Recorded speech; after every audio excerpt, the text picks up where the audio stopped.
اب دودھ استعمال ہوتا ہے. دودھ ایک ایسی چیز ہے جو کہ بچوں کے لیے استعمال کرنا چاہیے. دودھ کے اندر جب سے یہ آئے ہیں اس کا گیا 116 سے 116 روپے لیٹر سے کیا ہے 156 روپے لیٹر. اب یاد رکھیں کہ یہ ایک عام گھرانہ جس کی تنخواہ ہے 30,000 سے لاکھ روپیہ مہینہ.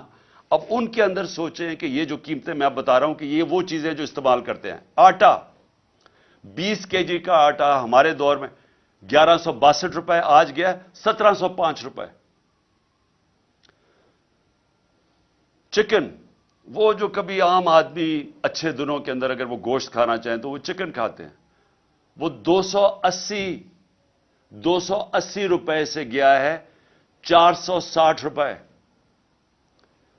پھر گاڑی استعمال کرنی پڑتی ہے. پٹرول 150 روپے لیٹر سے گیا ہے 268 روپیہ. 150 روپے لیٹر سے گیا ہے پٹرول 268 روپے. ڈیزل گیا ہے 144 روپے لیٹر سے 280 روپے لیٹر. تو یہ جو عام ٹرانسپورٹ، اب اس کی وجہ سے ساری چیزیں مہنگی. جنہوں نے آفس جانا ہے، کام کرنا ہے، سب چیزیں مہنگی. گیس کی قیمت دگنی ہو گئی ہے. اب بجلی کی قیمت جس ریٹ پہ ابھی بڑھی ہے اور جو سر چارجز لگا کے بڑھ رہے ہیں وہ تقریباً دگنی ہو گئی ہے. ٹیوب ویل، کسانوں کے لیے میں بات کر رہا ہوں، میں صرف اس لیے یہ جو موٹی موٹی چیزیں باقی میں نہیں بتاتا. کسانوں کے لیے ٹیوب ویل، اب وہ کسان ٹیوب ویل استعمال کرتا ہے، اس کو اپنی فصلیں اگانی ہوتی ہیں، اس کو جو پیسہ بچتا ہے وہ پھر واپس لگاتا ہے. لیکن ٹیوب ویل ہم نے سبسڈائز کیا ہوتا 8 روپے یونٹ. 8 روپے تھا ٹیوب ویل کا، آج وہ چلا گیا ہے 36 روپے. 4 گنا زیادہ مہنگا ہو گیا. پھر ہوا کیا، میں صرف جلدی سے یہ بتا دوں کہ آج حالات ہمارے ہیں کیا. جو روپیہ گرا ہے ہمارے 3.5 سال میں ڈالر کے مقابلے میں روپیہ گرا تھا 55 روپے 3.5 سال میں. یہ یاد رکھیں کہ ان 3.5 سال میں عالمی مہنگائی تھی، کرونا کی وجہ سے سپلائی لائنز افیکٹ ہوئی تھی، اس کی وجہ سے ساری دنیا میں مہنگائی تھی جس کو کموڈٹی سپر سائیکل کہتے ہیں. بجلی مہنگی، سب چیزیں مہنگی ہوگی، تیل مہنگا ہو گیا.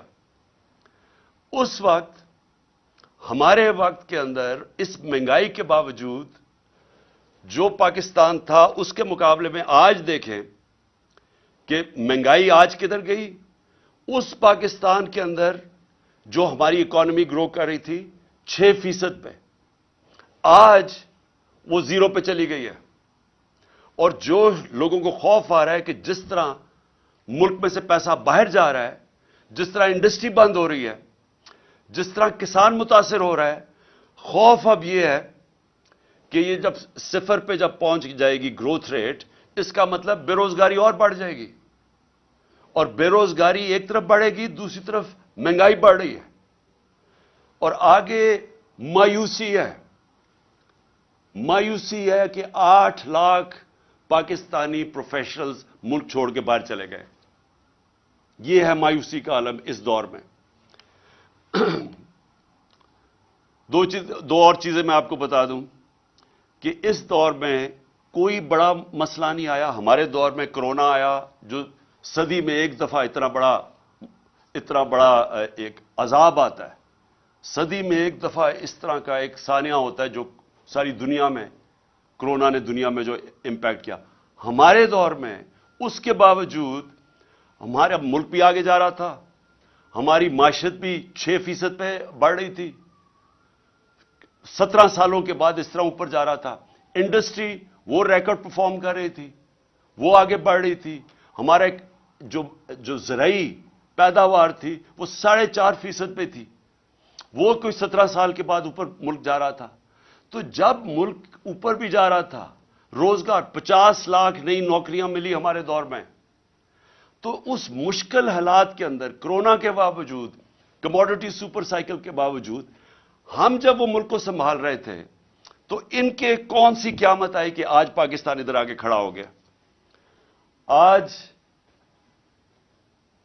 جو سب سے بڑا مسئلہ ہے کہ آج اگر جس طرح ہم جا رہے ہیں، ابھی مزید اور مہنگائی آنے والی ہے. ابھی یہ جو روپیہ گرا ہے، حال ہی میں جو روپیہ ابھی اور گرا ہے، اس کا بھی اور امپیکٹ پڑے گا. اور بھی تیل اور پٹرول اور مہنگے ہونے لگے، اور یہ مزید اور ہم دلدل میں دھستے جائیں گے.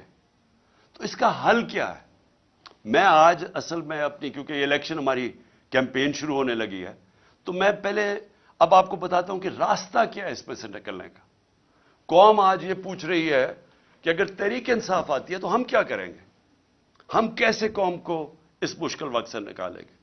سب سے پہلے جب تک اس ملک کے اندر ایک گورنمنٹ نہیں آتی جو ایک پبلک مینڈیٹ لے کے آئے، جو پبلک کی ووٹ سے آئے، جو پبلک جس پہ اعتماد کرے. پہلا تو اگر ملک کو اب اس دلدل سے نکالنا ہے، پہلے تو وہ گورنمنٹ چاہیے جس کے ساتھ پاکستان کی قوم کھڑی ہو، اور وہ صرف الیکشن سے آ سکتی ہے. میں یہ امید رکھ رہا تھا کہ جب 2 صوبوں کے اندر الیکشن اب سپریم کورٹ نے کہہ دیا اور وہ ہوں گے انشاءاللہ 30 اپریل کو، تو میں امید یہ رکھ رہا تھا کہ اتنی ان میں عقل آ جائے گی کہ بجائے 60% پاکستان میں الیکشن ہو، جنرل الیکشن کر دیں. اس سے ملک میں، کیونکہ جنرل الیکشن ہوگا تو ملک کے اندر استحکام آئے گا. کیونکہ جو بھی ہم کریں گے، جب تک ایک گورنمنٹ، ایک پاکستان کے اندر نیشنل الیکشنز ہو کے ایک گورنمنٹ نہیں آتی، تو سیاسی استحکام نہیں آنے لگا. اور وہ سیاسی استحکام الیکشنز میں آئے گا اور اس کے بعد معاشی استحکام آئے گا. تو پہلا قدم تو یہ ہے کہ الیکشنز کروا کے ایک گورنمنٹ آئے پبلک کا مینڈیٹ لے کے، جو 5 سال کے لیے آئے، اور اس کے ساتھ اس کو عوام اس کے اوپر اعتماد رکھے کہ یہ مسئلے حل کرے گی. پھر یہ پہلا قدم ہے اس دلدل سے نکلنے کا. کیونکہ اس سے کیا ہوگا؟ اس سے ایک عوام کے اندر اعتماد آ جائے گا کہ اب یہ گورنمنٹ 5 سال کے لیے آ گئی. ہمیشہ یہ یاد رکھے کہ معیشت کے لیے سرٹنٹی، انگریزی کا لفظ ہے سرٹنٹی. جب تک لوگوں کو یہ اعتماد نہیں ہوتا کہ میں اگلے 2 3 4 5 سال تک یہی رہے گی حکومت، یہی پالیسیز رہیں گی، جب تک یہ اعتماد نہیں ہوتا، جو بزنس مین ہے، جو انویسٹر ہے، وہ پیسہ اپنا نہیں لگاتا. کیونکہ انویسٹر ہمیشہ سب سے زیادہ ایک ایسی چیز ہے جو سب سے زیادہ موسم کو دیکھ کے گھبراتا ہے کہ آگے کیا ہوگا. کیونکہ اس نے آج پیسہ لگانا ہوگا تو وہ پیسے کے اوپر جب اس کی آمدنی واپس آنی ہے تو وہ ٹائم لگتا ہے.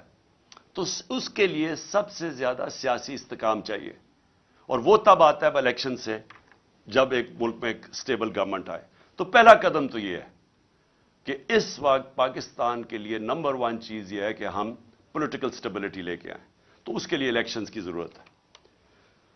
دوسری چیز، اب میں آپ کو بتا رہا ہوں کہ ہم نے اس میں سے نکلنا کیسے ہے. یہ جو جدھر ہم پہنچ گئے ہیں، جدھر یہ امپورٹڈ حکومت نے اس ملک کو آج پہنچا دی ہے، اپنے تو پیسے انہوں نے سارے کرپشن معاف کروا لی ہے، لیکن اب آگے تو ان کے پاس اب کوئی راستہ رہا ہی نہیں ہے.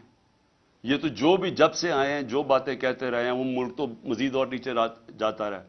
بڑا شور مچایا تھا کہ 200 سے میں نیچے لے کے جاؤں گا ڈالر کو. تو ڈالر تو آج جس طرح حالات نظر آ رہے ہیں وہ تو 300 پہ پہنچنے لگا. اور اس کے جو اثرات، پھر سے میں کہہ دوں کہ جب ڈالر، جو عام لوگوں کے میں بتا رہا ہوں کہ جب ڈالر 300 کا پہنچ جائے، یا بھی جو 280 کا پہنچ گیا تقریباً، تو اس کا مطلب سب سے بڑی چیز تیل مہنگا. تیل کا مطلب ڈیزل اور پٹرول مہنگا، پھر بجلی مہنگی. تو یہ تو پھر جو چیز آپ باہر سے لے کے آتے ہیں وہ سب چیزیں مہنگی، اور اس سے پھر ٹرانسپورٹ مہنگی. تو وہ ساری مہنگائی شروع ہوتی ہے جب آپ کا روپیہ گرتا ہے. باہر سے جو آپ چیزیں امپورٹ کرتے ہیں وہ ساری مہنگی ہو جاتی ہیں، اور جو سب سے بڑا امپیکٹ پڑتا ہے اس کا، وہ گھروں کے اوپر تب پڑتا ہے کہ جب بجلی، پٹرول،